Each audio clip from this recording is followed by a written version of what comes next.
You know, the other thing that we get asked a lot or is a big discussion is when you go keto, like within the first couple months, there's this massive hair loss. And they're like, Mm. oh my God, what happens? What happens? What happens? So what do you say to that? hmm So hair is, um, think of hair as growing like a lawn. It's not all growing at the same rate. There are some parts that are growing while some are falling out. At all times, you are losing hair follicles and you're filling hair follicles. There's just a stable rate, and that depends on your age and your gender. And then these little things called fibroblasts. Okay, fibroblasts are part of collagen and how well you stimulate them, how well you make them, and we could go off on a side tangent for fibroblasts. Mm-hmm. When you have a striking change in diet, so you've been on standard American diet, your sugars have been running in that 80 to 120 range, and now you're ketogenic, and your sugars are definitely a different number. That signal sends out a danger warning, and they lose hair. But I will contend what happens on a ketogenic diet is you've just changed the fuel that's coming into the body. And now your supply chain, I use this word a lot, the supply chain that comes from fat. It improves the way we make sex hormones. It improves the way we make skin. It improves the way we make cells to turn over. And the hair that shows up in about 90 days after a ketogenic diet is stronger, thicker, less breakable. That is supplied with a high fat setting, which is healthy. So a low fat diet, or I should just say a non-ketogenic diet, and then the switch to keto, it sends out a signal. Something just changed. Yeah. And you'll lose hair. But I will contend the hair that's going to come in 30 days or 90 days, 3 months, is going to be stronger, more flexible, the stretch break factor better. Okay. I think that answered it. There was a question there.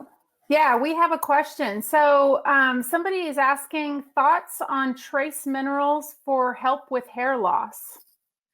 Okay, so this is so the questions I'd want to know from, is it Jessica? I would want to know how long she's been keto. So if she's had that hair loss and she's within the first 3 months of keto, I'd really want to make sure she's peeing a ketone. Like, don't be going in and out of ketosis. If you're having hair loss, we need your nourishment started, and you need to persist for the good 3 months. That's how long it takes a hair follicle to go from bottom to you can see little bitty fuzzies on there. So if you've just started a ketogenic diet, they go through that hair loss and it hasn't been 3 months, just stay the course. But if you've kind of been dabbling, I've been keto for 6 months and the hair loss is terrible, then I'm saying you need to be checking things. Something's up, because either you're going in and out of ketosis, and you're not really having that high nourishment, low anti-inflammatory, so low inflammation, and they'll be stuck with minimal hair growth, and yet they've lost it, and then they get really crabby. Yeah, so, I think for me, when I first started, I mean, it was a long time ago, but I remember I did have hair loss. And I think what was happening is there's a protein goal I was supposed to meet, and I was trying to meet fat, but I wasn't eating enough of anything. So I wasn't meeting my protein goal, and I definitely wasn't eating enough fat. And the problem was I could barely get the calories in. And I did start losing hair for like a month. And then next thing you know, I had collagen here, collagen there. I was loading up on collagen to really help with that. Do you think collagen does help with that? Well, so the part that I worry about is what happened to you, is that it is a very common problem that people say, I'm on this for weight loss, and this is the rules of weight loss, and I'm not going to eat as much. But the key to a nourished body, hair is a reflection of nourishment. And so if you've got hair loss, it's because many times it's because the body's signal is you're not eating enough. And I don't mean that in snack more times a day. I mean, when you actually eat, I want you to have a surge of hormones, a surge of growth hormone, which is where you stimulate those fibroblasts that I was talking about for collagen production. You know, people take collagen supplements, and there's science behind that.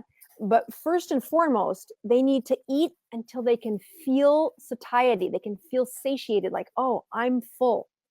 Okay. Now, that was the one thing that I gave you an assignment for last week, was to say, I don't want you fasting any more hours, but I do want to know, when you were doing your beef and butter fast, did you really be mindful about, okay, how much did I eat?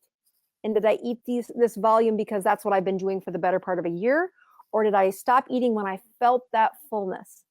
There's times that I cannot eat anymore. Please subscribe to my channel. And don't forget to click the notification bell so you don't miss out on any new videos. Stay tuned.